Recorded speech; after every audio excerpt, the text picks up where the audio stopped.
Hey y'all, Dominick here for Obligatory. I'm joined here by Dan Shaw of Landowner, coming out of Western Massachusetts. They're one of the tightest and most unique punk bands doing it. And their fifth record, Assumption, will already be out by the time you're watching this, with a release date of February 27th on Exploding in Sound. Thanks for joining me, Dan. Do you want to introduce yourself and tell us how things have been going? Yeah, I'm Dan Shaw. I sing and write songs for Landowner, and things have been going great. We're keeping busy with the lead up to the album release. We're playing a show the 27th in Medford, Mass. By the time you're watching this, I'm sure the show will have come and gone. But that's what I'm working on right now, is just getting ready for this album to come out.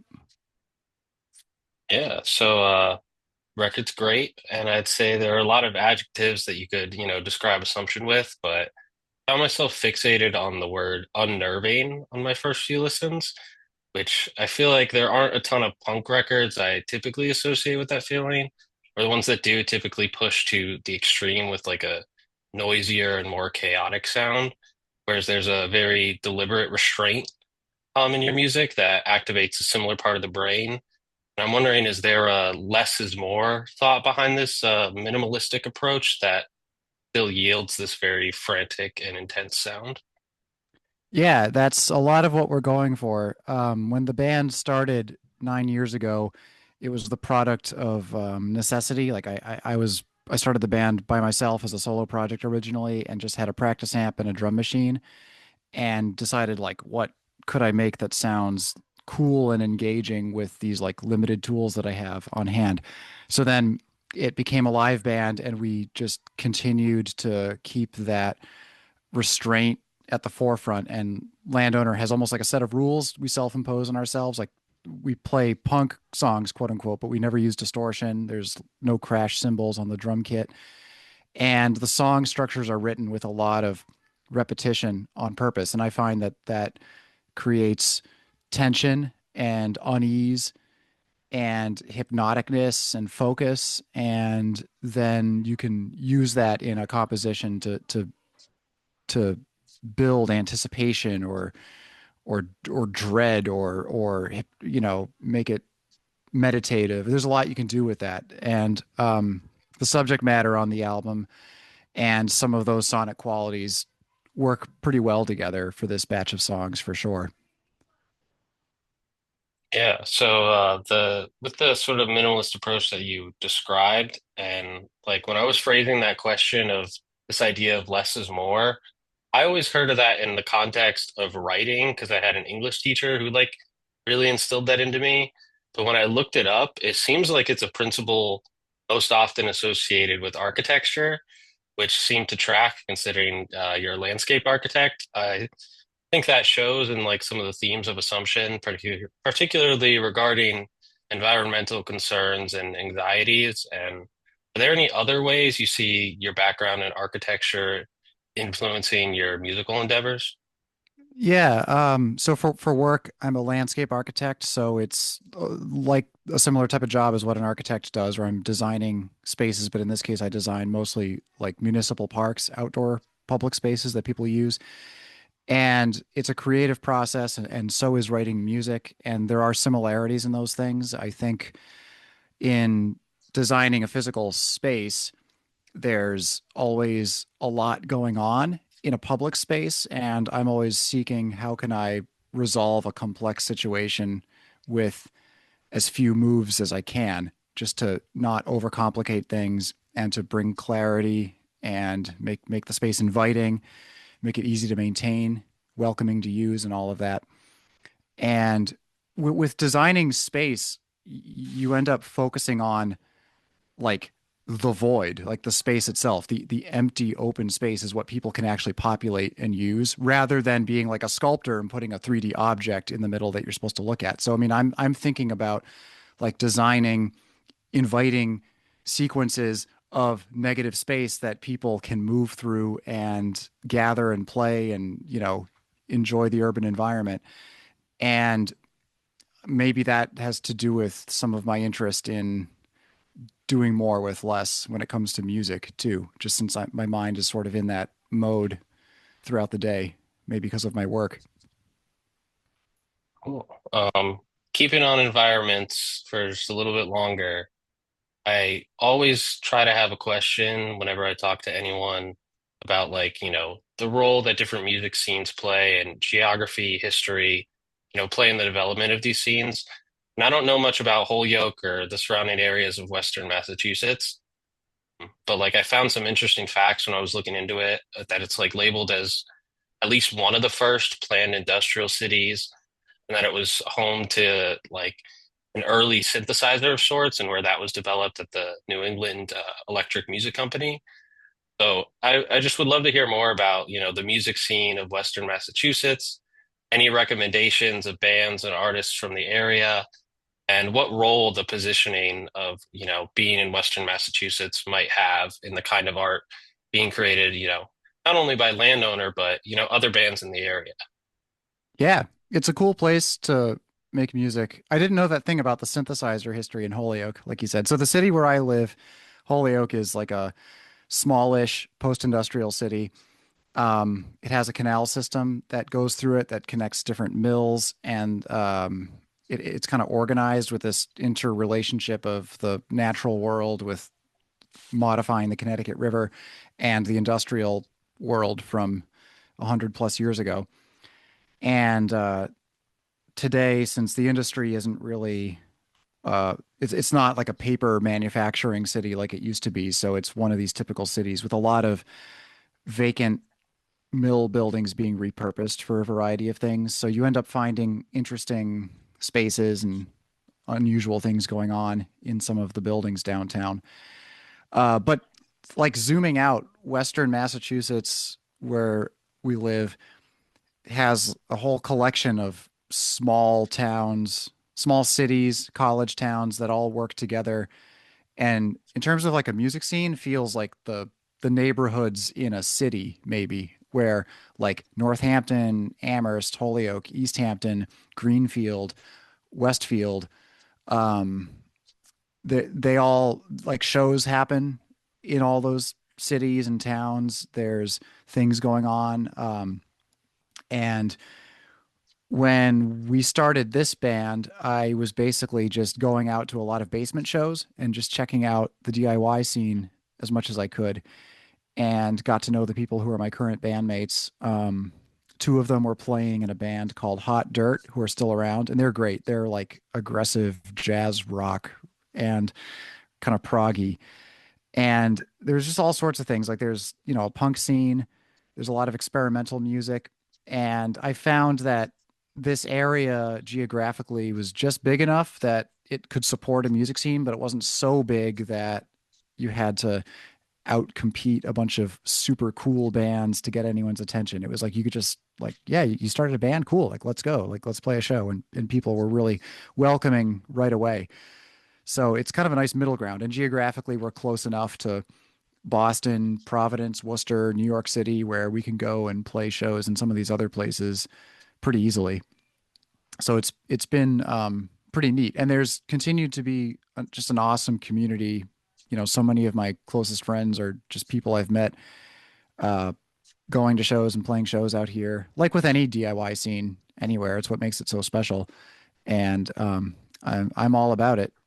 I think a lot of people probably feel this way too. Like post COVID, I got I came out of my cave, and I still to this day don't feel like I have my bearings on the local music scene now. Like I was in it 100% like before COVID, and I was going out to every show I could. And then like I had kids and COVID lockdown happened like at the same time. And then now I feel like thankfully our band has momentum and we get asked to play shows, but I feel like I get sort of brought out to go play a show we were asked to do, and I'm okay, I'm here, I'm going to do my part, and then I kind of like retreat again. And I don't want it to be that way. I sort of wish I had more time in my life now to go seek out more new stuff, but I sort of don't as much. But again, that's why I'm thankful that at least Landowner gets asked to come out and play, so I get to engage that way pretty regularly. Yeah, I think yeah, COVID definitely did a damage, and I think still has some lingering effects. I know, at least for me personally, it was I mean, there's much larger issues with the pandemic than, my personal feelings in relation to music, but turned 21 right as that happened, so I missed Yeah. out. I missed out on like, there were so many 21 plus shows that I missed out on when I was in college. And Oh, then I was like, weird. Yeah. right when I turned 21, it's like, nope, no live music whatsoever. So Yeah. yeah, it's rough. Strange time warp. Yeah.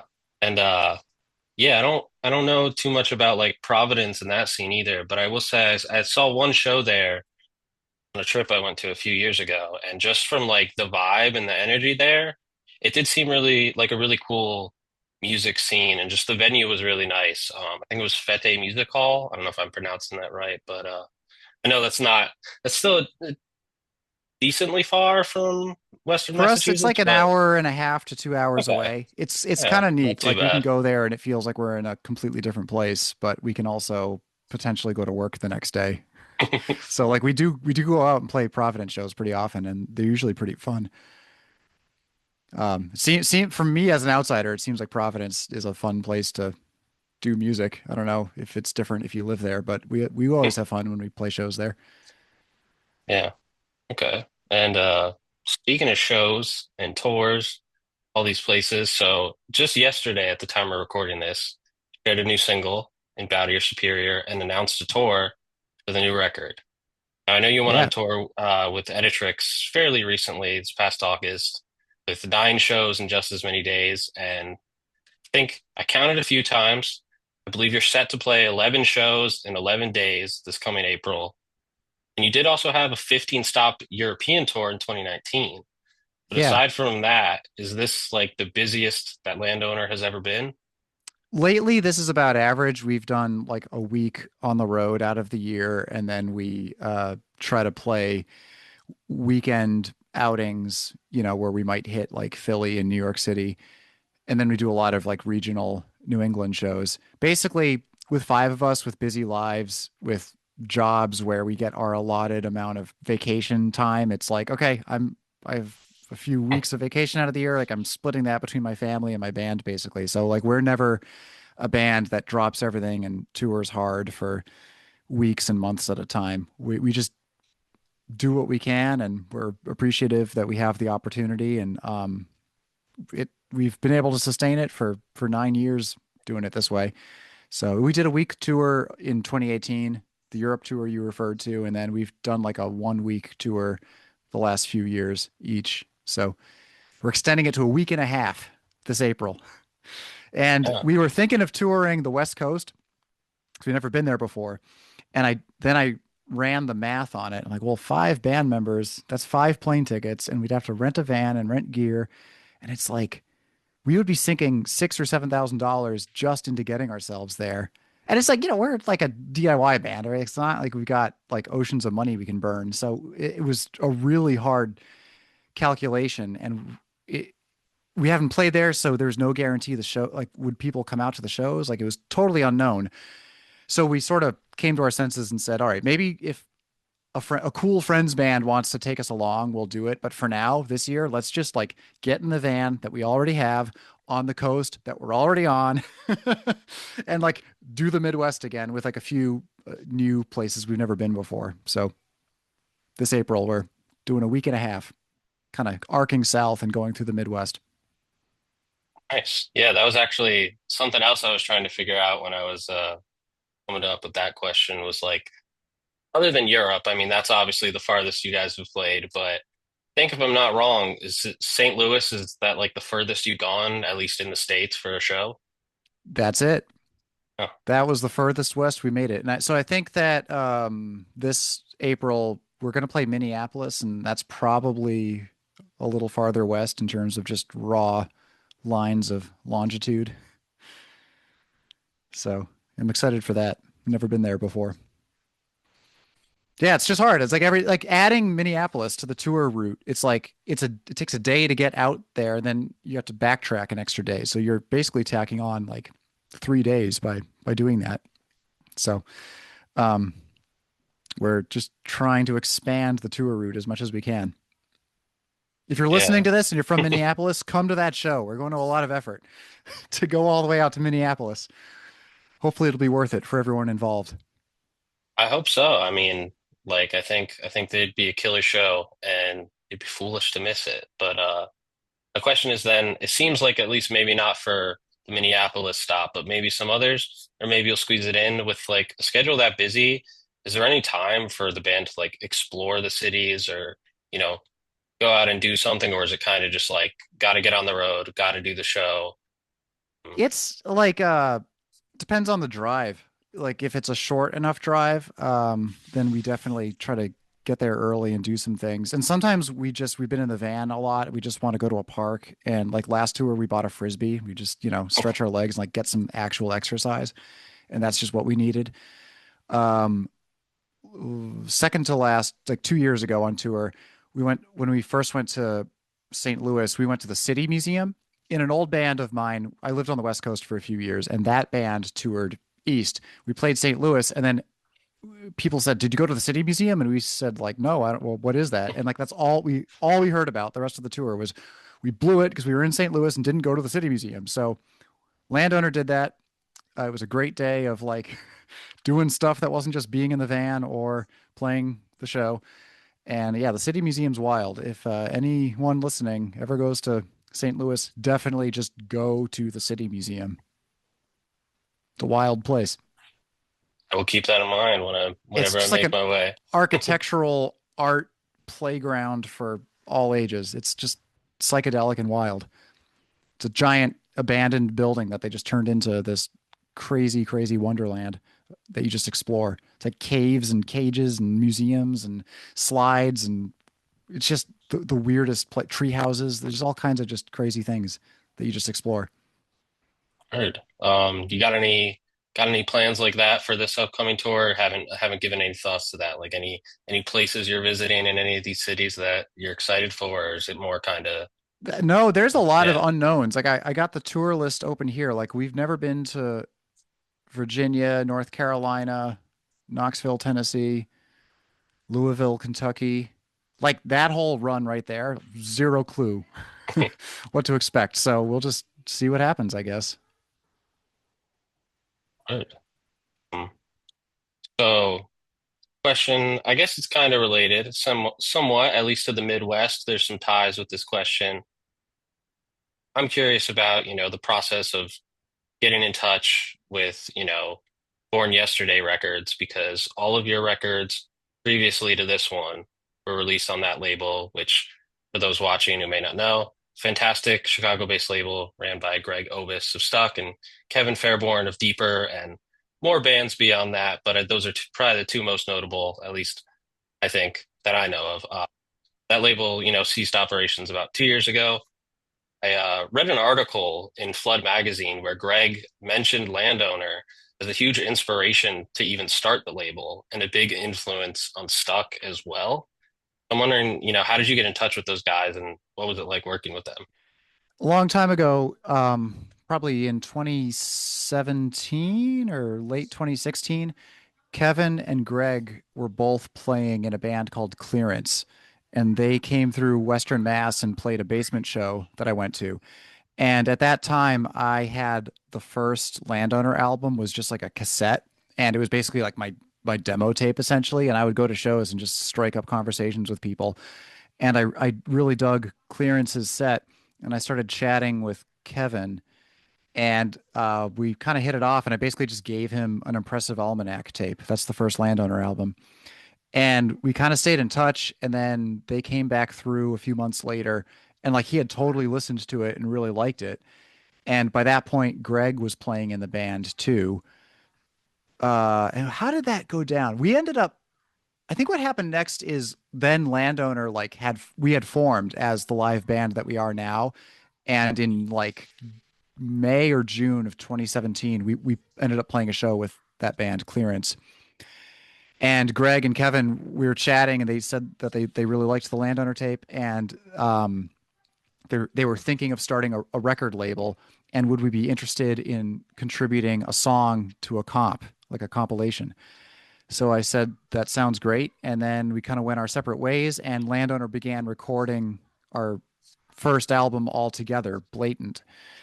And basically, once we had that semi roughed out, I just emailed Greg and I'm like, "Hey, remember we talked about maybe a comp track? How about an album? Want to do?"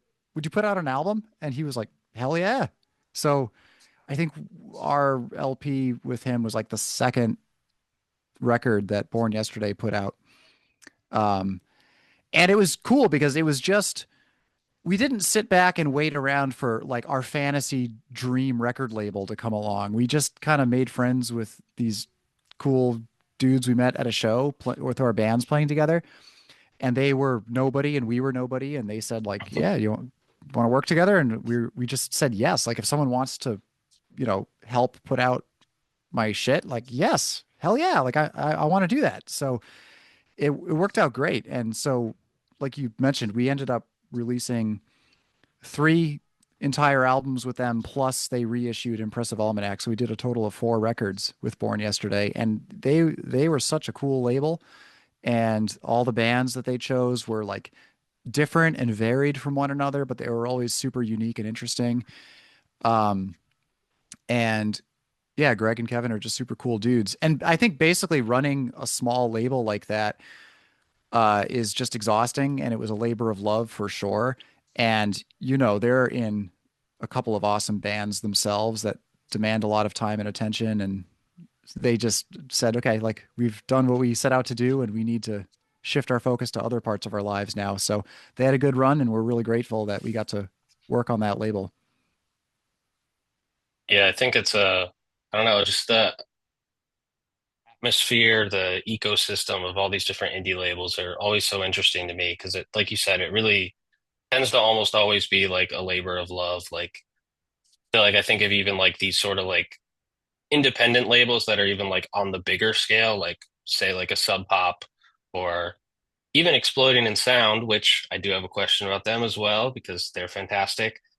I don't know, the financials of it or like, the actual viability of it as a business, but like you can tell regardless of that, it's like there's so much work that goes into it. And, it's probably a thankless job for most people, the average listener, but like, man, I love indie labels. And I Hey, let think, me go on the record right now. Hey, yeah, Greg and Kevin, if you're listening, thank you. And Dan from Exploding in Sound, thank you. I seriously mean it. It's just people who run these labels are offering such a deeply precious gift to the whole culture. for sure. So with that, Assumption being released Exploding in Sound, another Chicago-based label, another one of my favorites. I mean, just last year, I really loved the releases from Jobber, Lawn, Prune, probably others I'm forgetting. I mean, you guys are in great company. And then with Born Yesterday no longer running, I know Stuck has also linked up with them for their next album, Optimizer, which is out next month. What's it been like making the shift and working with Exploding in Sound? I mean, you already kind of gave it away. It's been great. You got a lot of love for them. So I don't know if you have any more thoughts on that or, how'd that relationship come together? And yeah, Uh, really similar feeling. The way each label operates is pretty similar. It's a lot of just trust between, people who we all know what we're doing. There's not a lot of yeah, it's just like we played a show a couple of years ago in New York City, and Dan, who runs Exploding in Sound, because they're based in New York City, not and bad. Dan just came out to the show, and but that's kind of why I think we ended up on that label. Is just geographically, that's a place we can play. Like we've played New York City a few times, so it's like there's more people who have seen us there than like other cities that might have other labels. And I think just because he had seen us play, um, I forget if he reached out to us or we reached out to him, but we ended up emailing each other. And basically, when we were beginning to work on this record, Assumption, we did the thing because we knew Born Yesterday was done. So we just contacted a few different labels that we had some contact with. And, uh, Exploding in Sound was the one because I think they kind of knew us. Dan had seen us play, and it just organically worked out really well that way. But it's like they're a bigger label. They've been around longer. Like, and I say bigger only in terms of like they've been around for like 14 or 15 years, and they have just like a ton of releases they've done, and a ton of bands have been on that label. But my experience thus far has been kind of similar, like level of just like cool people in the music scene who just get it and are here to support each other. It's not like there hasn't been any like weird grimy music business stuff involved with it.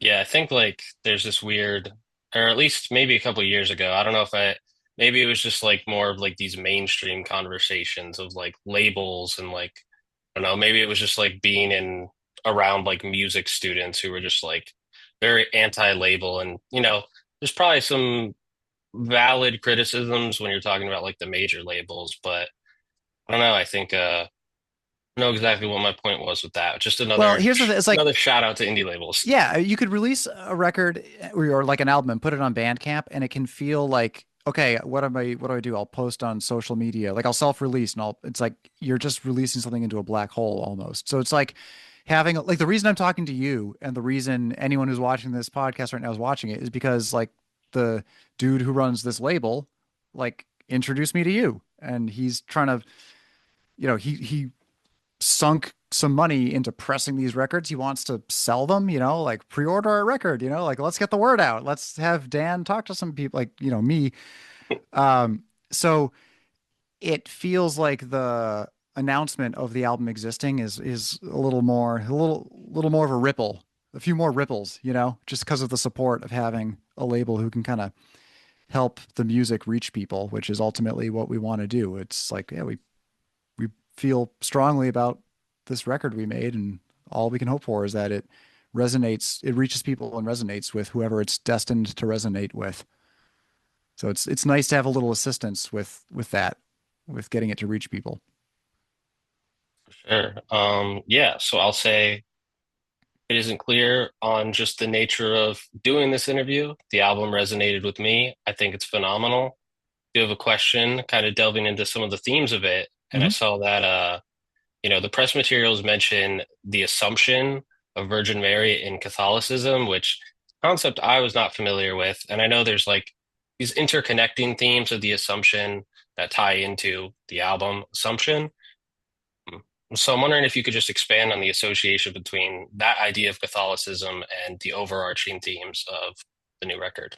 Yeah. So the assumption in Catholicism is this belief that when the Virgin Mary, who is the mother of Christ, eventually died, she was so holy that she didn't die the normal way. She was lifted up into heaven in this miraculous event, and because she was untouchable.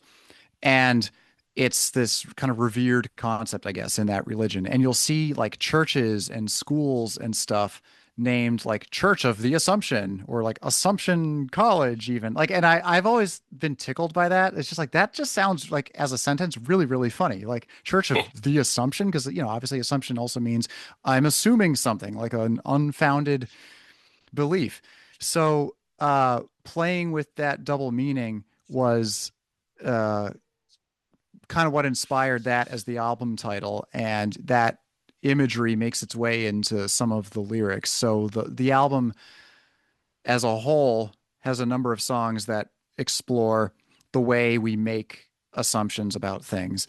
And by swirling it in with that like religious imagery, it to me suggests that when you make like an ill-informed quick assumption about something, nowadays our culture kind of encourages us to like just take the shortcut, don't dive too deep. You don't do much reading. You kind of glaze the first sentences and you assume the rest. And then you form an opinion that's like, I'm damned right. Like you can't get me off my throne of self-certainty. Like I have been assumed heavenward. Like I'm untouchable in my belief that I've quickly formed. So that kind of inspired the combination of meanings there. And the album has like not every song is about this, but like the opening song kind of suggests what I just described and also has a little bit of imagery about just like social media and artificial intelligence as mechanisms that do a lot of like assuming for us and kind of let machines take over doing the thinking for us. And the album goes through a few different angles on this concept and ultimately settles into a few songs where I'm reflecting on some of my own anxiety about the state of our world and the environment, and fear specifically on behalf of like bringing my own children into a world that has like a pretty mixed forecast. And some of like the worst episodes of like real difficult anxiety that I've dealt with, like since kind of assuming that like taking on the challenge and responsibility of fatherhood, have had to do with like fear on behalf of my children's well-being and speculation about the future and things like that. And ultimately, by the end of the album, I'm singing to myself and helping myself see that like my own fears and anxieties are themselves assumptions, and like I could be wrong. Like I'm not necessarily an all-knowing prophet who's just so miraculously, you know, clairvoyant that I can tell what exactly is coming down the pipeline. Like my dad tells me a quote his friend told him that like you worry about the thing you think is going to kill you, but it turns out that like the magic bullet that's going to take you out is like already barreling towards you across the universe, and it's not the one you think it is. It's like something different. And that Hmm. happens to me again and again, where like whatever the thing I'm fixating on, quite often will the crisis will kind of evaporate and it'll be like, oh yeah, I was just like assuming the worst and getting worked up about it. And with a little broader perspective and a little bit of time, it can be helpful for me to see that pattern that sometimes I'm just like freaking out about something that was actually an assumption. So to me, that's where the album ends up going, and that's why it's a personally satisfying arc for me. I mean, and the very last song on the album, "Normal Returns to Normal," is most specifically about that last bunch of stuff I was talking about, where I'm like completely by that point just addressing myself. And that song is just about my own process of like recognizing anxiety and seeing it in a bigger context and trying to help myself kind of relax a little, I guess. Yeah, that's great. Well, Yeah, thank and you so much. hopefully sharing it through an album will, be useful to whoever it clicks with. Yeah, I would say it was for me. And I think yeah, you touched on like I mean, I don't have kids, but just the idea of it is scary. Like you said, there's definitely some mixed feelings about the future to say the least. And I think I think it's the final line in Rival Males, I feel like just really captures that where it's like a monster's hidden from my child's vision, but I see them everywhere. Oh That yeah. that oh, that one strikes that one hits pretty That hard. that song is another one. Some of the songs are sort of interpretive. That song, Rival Males, to me is about a really specific thing. It's about like the nuclear family unit being used as a way of cultivating desperation in capitalism specifically.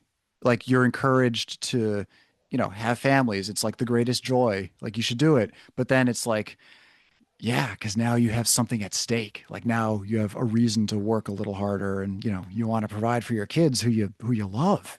So it's like, damn, it feels like the song sort of paints, religion and economics and these various forces quietly or explicitly pushing you towards this isolation with the desperate nuclear family unit as this means of basically being used as leverage to incentivize like a desperate workforce willing to do what it takes. So that is specifically what that song is about. And that's a song to me where I've always felt like I know exactly what I'm trying to say, and it's like a short song, so I try to pick out just the very best words that are kind of strung along. Um, so there may be other ways it could be interpreted because hey, I don't want to just have any song's lyrics be like a completely transparent essay necessarily. But I figure since we put that one out as a single and made a music video about it, I would go on the record on this interview right now of telling the people what that song means to me. Yeah, well, it's a And it's a fantastic. slamming Oh, tune that's really fun to play live also. I would imagine that all of them are. I would say they're all slamming tunes to listen to, that's for sure. But yeah, thanks so much for taking the time to chat. Loved this conversation. I loved hearing more about the record and Rival Mail specifically. I definitely, I think there's a lot of themes that tie back to capitalism and leverage and desperation and just all these things that are interconnected that you've We touched all upon. live in that, you know. We all, Yeah. it's like I think all of us feel those forces, and it's Yeah. just it comes out naturally, I guess. Yeah. But yeah, to anyone watching this, thank you. But again, thank you to Dan. Thank you to Exploiting the Sound. Thank you to everyone who made this interview possible. And more importantly, go listen to Assumption, the one of a kind punk record, and it's already locked in. It's one of my favorites of 2026. So thank you. Uh, yeah. Thanks Anything for having any me on. any final words, any parting messages?